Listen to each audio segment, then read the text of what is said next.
The 1970s was the most dangerous decade in motorcycle history.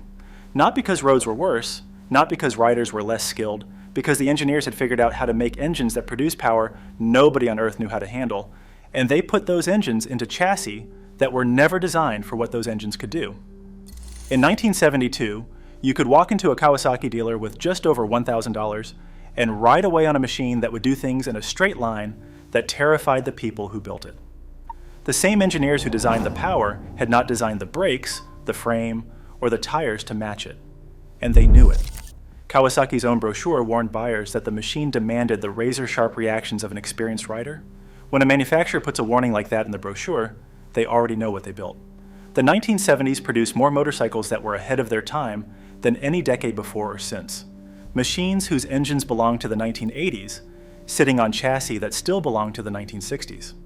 Technology that the world did not have the infrastructure to manage safely, but that riders bought because the alternative, not owning the fastest production motorcycle on the planet, was unthinkable. I'm Jimmy. These are the machines, what they were, what they could do, and what happened to the riders brave enough to find out. The Kawasaki H2 750 Mach IV. In 1972, Kawasaki took the most dangerous motorcycle they had built and decided to make it bigger. The H1 Mach III had already earned the nickname Widowmaker. 500 cubic centimeters of two-stroke triple that could run a quarter mile in the low 12s. Magazines had refused to publish the performance numbers when Kawasaki first submitted them, convinced they were fabricated. They were not. Kawasaki looked at the Widowmaker's reputation and released the H2 Mach IV, 748 cubic centimeters, the same three-cylinder two-stroke architecture, 74 horsepower, and every instability that made the H1 famous, amplified. The H2's own brochure called it a machine you must take seriously.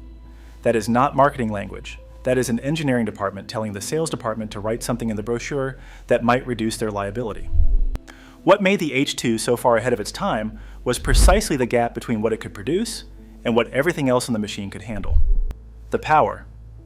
Brutal. Sudden. Arriving low in the rev range and pulling hard to the red line in a way the more peaky H1 did not. The H2 did not ambush you in the upper RPM. It ambushed you from the moment you opened the throttle. The chassis, adequate for a machine producing perhaps 50 horsepower in a straight line. The H2 produced 74. The frame flexed. The front end went light under hard acceleration in ways that removed steering control before the rider understood what was happening. Kawasaki fitted 2 steering dampers, 1 friction and 1 hydraulic, specifically to manage the high-speed wobbles. The fact that 2 steering dampers were required as standard equipment tells you everything about what the chassis was doing at speed. The brakes. The 1972 model had a single front disc, an improvement over the H1's drums. The rear remained a drum. Stopping 74 horsepower of two-stroke triple from 120 miles per hour through a drum brake demanded the specific courage that only the 1970s produced in sufficient quantity. The tires, motorcycle tire technology, in 1972 was simply not built for the forces the H2 generated. Hard acceleration could spin the rear tire. Hard braking could overwhelm the front forks. A badly timed throttle roll mid-corner could spin the rear and remove the rider from the equation before any corrective input was possible. The rider who put 35,000 miles on a 1970 H1 and rode the H2, who then went on to describe the H2 as handling a little better with at least a front disc brake, is the kind of person who understood these machines from the inside of the experience rather than from the outside of a brochure. The rider who rode the H2 750C from 1978 with 17 major operations, plates, screws, pins, and bone grafts, who was asked whether he would do it all again and answered hell yes, is the human document of what it meant to ride one of these machines in the decade they were built. The 1972 model was the most powerful of the entire H2 run. Later versions were detuned in the name of civility. Kawasaki built approximately 47,000 of them. Clean examples now sell for tens of thousands of dollars. The same machine that you could buy for just over $1,000 in 1972, a machine whose combination of performance and instability was genuinely unprecedented on public roads, is now a collectible worth many times its original price because the decade that produced it is gone and nothing quite like it has been produced since. The Kawasaki H1 Mach III. Before the H2, there was the machine that proved Kawasaki was willing to build something the world was not ready for. The 1969 H1 Mach III. 499 cubic centimeters, 3 cylinders, 2-stroke, 60 horsepower in a machine that weighed under 400 pounds.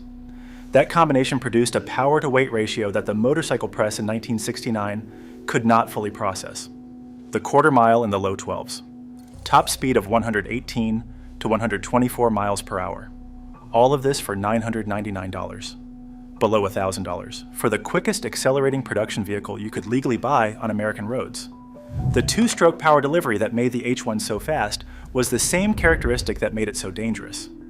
2-stroke engines produce their power in concentrated bursts, a narrow band in the rev range where the engine suddenly delivers far more than the average, then falls off.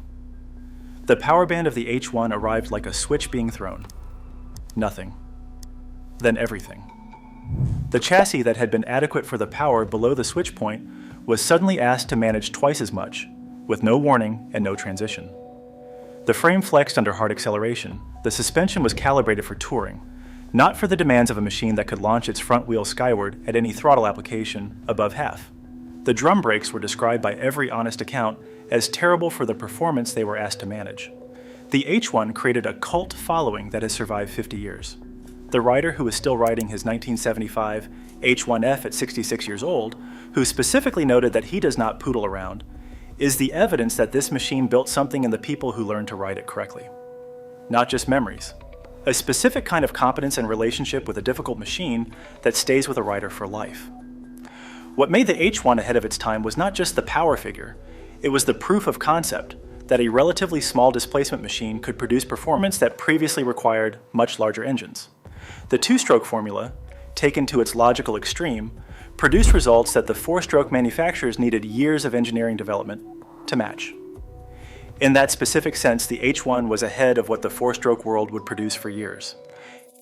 If any of these machines are on your radar, and after the H2 they should be, the 2026 Motorcycle Buyer's Bible has the complete vintage inspection checklist in Section 7, including specific 2-stroke compression checks and the documentation review that tells you whether you are looking at an honest example or a cosmetically restored one. Section 5 covers which specific model years command premiums and which to avoid. Link in the description. Was $97, now $9. The Honda CB750. To understand why the 1970s Kawasaki 2-stroke triples were so extraordinary, you need to understand what they were competing against. And the machine that changed everything, that ended the era of machines with power the chassis could not manage, arrived not from Kawasaki, but from Honda. The 1969 Honda CB750 had arrived at the end of the previous decade, but its full impact defined the 1970s. 4 cylinders, air-cooled, single overhead camshaft, 67 horsepower, front disc brake, electric start. The CB750 was not the most powerful machine available in its year. The H1 Mach III, released the same year, produced comparable power from half the displacement and was faster in a straight line. What the CB750 offered that the H1 did not was a machine where the engine, the chassis, the brakes, and the tires were all engineered to coexist with each other. The CB750 was ahead of its time in the opposite direction from the H2. Where the H2 produced power that its infrastructure could not contain, the CB750 produced a complete machine, performance, reliability, and manageability integrated rather than in conflict. The 180,000 miles that one owner put on a CB750K2 in 5 years, his most miles in a single day being 700 miles 2 up with his girlfriend, is the document of what integration rather than conflict produces over time. The machine that is not fighting itself is the machine that endures. The Honda CBX1000. In 1978, Honda looked at what was available in the motorcycle market and decided the correct response was to build something with 6 cylinders. Not 4. 6. A 1,047 cubic centimeter, air-cooled inline 6 with dual overhead cams, 24 valves, and 6 individual carburetors. 105 horsepower at 9,000 RPM. A machine directly descended from Honda's Grand Prix racing engines of the 1960s, the same multi-cylinder philosophy that had won world championships in the hands of Mike Halewood, transferred from the track to the street. The CBX was ahead of its time in the specific sense that its engineering philosophy would not become standard across the industry for another decade. The multi-cylinder superbike that produced smooth, accessible power through a broad RPM range, rather than the brutal, narrow power band of the two-stroke triples, was the direction the industry was moving. Honda arrived at that destination before the destination existed. What made the CBX extraordinary was the sound. 6 cylinders spinning to 9,000 RPM produced a mechanical note that riders consistently describe as the finest sound a production motorcycle has ever made. Not the scream of the two-stroke, not the thunder of the big single, a 6-cylinder wail that was motorcycle engine as musical instrument, and that nobody has fully replicated in the 5 decades since. The CBX's weakness was the same weakness that would define every machine that prioritized engineering sophistication over mass. It was wide and heavy, approximately 600 pounds fully fueled. The suspension of the era, soft, calibrated for comfort rather than performance, was working at the edge of its capability to manage that mass in corners. The chassis that carried the most sophisticated engine Honda had put into a production motorcycle was not the most sophisticated chassis Honda could have built. But the weakness is inseparable from the achievement. The CBX was Honda demonstrating what was possible before the infrastructure to support it fully existed. The material science, the suspension technology, the tire development that would eventually allow a machine of that power and weight to be handled confidently came later. The CBX arrived before its own support system was ready. The Yamaha V-Max. In 1985, Yamaha built a motorcycle with one objective: not handling, not fuel economy, not touring capability, maximum acceleration in a straight line. The origin of the V-Max is documented precisely. A Yamaha project leader visiting the United States encountered an illegal drag race across a bridge over the Mississippi River. That spectacle, machines launching hard off the line, the specific violence of straight-line performance as sport, became the brief for an entire motorcycle. Yamaha took the V4 engine from their Adventure touring bike, bored it to 1,198 cubic centimeters, and added V-boost. At lower revs, each cylinder fed from its own carburetor. At approximately 5,700 revolutions per minute, a servo motor opened passages connecting pairs of carburetors to feed the cylinders simultaneously. The fuel charge effectively doubled. The power arrived like a second ignition, 145 horsepower in 1985. A figure that was shocking in the year it was produced and that remains impressive today. Quarter mile in under 11 seconds. Top speed of approximately 145 to 150 miles per hour. In a straight line, nothing at the stoplight could touch it. No stock street bike of its era could live with it from a standing start. This was not a marginal performance advantage. This was a machine that occupied a category by itself. Its weakness was honest and unapologetic. The V-boost system that produced the machine's defining performance characteristic was also the source of its primary limitation. All of that power required cooling and fuel. Ridden hard, the V-Max dipped below 30 miles per gallon. The 600-pound machine that could launch to 60 miles per hour faster than most sports cars of its era could not navigate a mountain road at the same pace it could cross a highway. That V-Max, at 136,000 miles with the original engine, did not happen by accident. The 2026 Motorcycle Buyer's Bible has the full DIY maintenance schedule in Section 7. Every interval, what it actually cost you versus what a dealer charges. If you are running any classic from this era, that information pays for itself on the first service. Link in the description. Was $97, now $9. The Suzuki RG500 Gamma. In 1985, Suzuki did something that the industry had never done before and has not done since. They took an engine architecture directly from their championship-winning Grand Prix race bike and put it in a machine you could ride to work. The RG500 Gamma, a 498 cubic centimeter liquid-cooled two-stroke square four, two parallel twins geared together and breathing through rotary disc valves. The same wild engineering that had won Barry Sheene back-to-back 500 cubic centimeter world championships in 1976 and 1977. The same architecture that took world titles with Lucanelli in 1981 and Uncini in 1982, around 95 horsepower on paper. Owners who understood the machine could tune it well past 100 without significant modification. On paper, those numbers are unremarkable compared to the four-stroke machines of the era. Off paper, on the road, in the specific reality of what the RG500 felt like to ride, they were extraordinary. The Gamma weighed approximately 350 to 400 pounds. That featherweight mass, combined with an explosive two-stroke power band, produced a machine that could crack the quarter mile in the low 11s and top approximately 140 miles per hour while feeling every inch like the race bike it had been derived from.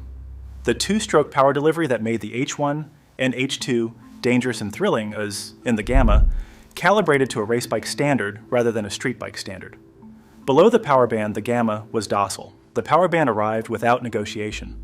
The engine did not build power progressively, it detonated into full output all at once.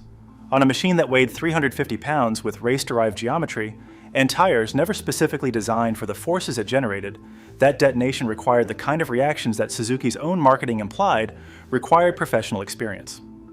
Suzuki never officially sold the RG500 Gamma in the United States. Emissions regulations barred it. A handful crossed the border from Canada. Fewer than 10,000 were built in total worldwide. The machine that was perhaps the most technically advanced street motorcycle of its decade was never available to the market where that achievement would have been most celebrated. The Yamaha RD350. If the H2 was the decade's excess and the CBX was the decade's engineering ambition, the Yamaha RD350 was its genius. 347 cubic centimeters. Two-stroke twin. Approximately 39 horsepower in standard form, a number that sounds modest until you place it on a machine that weighed approximately 340 pounds and that handled with a precision the heavier machines of the era could not approach. The RD350 was the machine that understood what power-to-weight ratio actually meant in practice. It did not have more power than the H2. It had a more complete relationship between its power, its weight, and its chassis. The result was a machine that felt faster than its specifications suggested and that a skilled rider could use completely rather than managing its excesses. The Yamaha RD series produced rider after rider who described the RD350 as a master of its class, a machine that taught you to ride rather than punishing you for insufficient skill. The Triumph riders who encountered a red 500 triple at a stoplight, who watched it pull away in the straight and then caught it when the road turned, understood the RD350's philosophy precisely. The machine that could be used completely in the corners was faster overall than the machine that could only be used partially in the straight. The Yamaha RD350LC, the liquid-cooled variant that arrived in the late 1970s and early 1980s, took the formula further.